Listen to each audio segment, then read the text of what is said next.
आमचे मित्र लक्ष्मण भाऊ यांची आठवण येते आणि आज त्यांच्या स्मृती प्रित्यर्थ तयार करण्यात आलेल्या शक्तिस्थळाला भेट दिली आणि त्या ठिकाणी त्यांच्या ज्या विविध आठवणी आहेत त्या आठवणींना बघितल्यानंतर माझ्याही मनामध्ये अनेक आठवणींना उजाळा मिळाला। आपण सर्व लोक जाणतो की जमिनीतून मातीतून तयार झालेलं हे नेतृत्व होतं। कुठल्याही प्रकारे खूप मोठा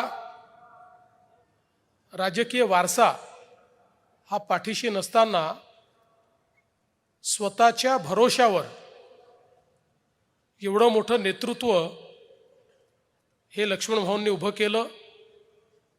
आणि जसं आपण बघितलं की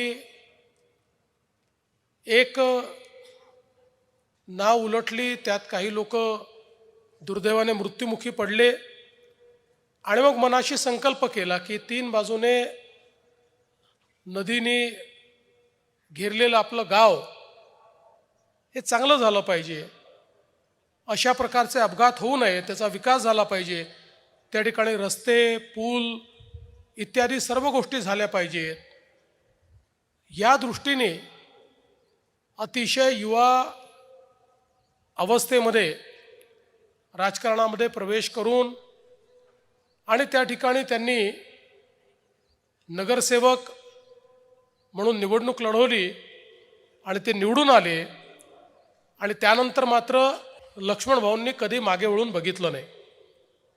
सातत्याने महानगरपालिकेमध्ये नगरसेवक, स्थायी समिती अध्यक्ष, महापौर, या पिंपरी चिंचवड शहराला एक चेहरा देण्याचं काम, या शहराला विकासाकडे नेण्याचं काम आणि इथल्या सामान्य माणसाच्या जीवनामध्ये परिवर्तन घडवण्याचं काम हे लक्ष्मण भाऊंनी केलं।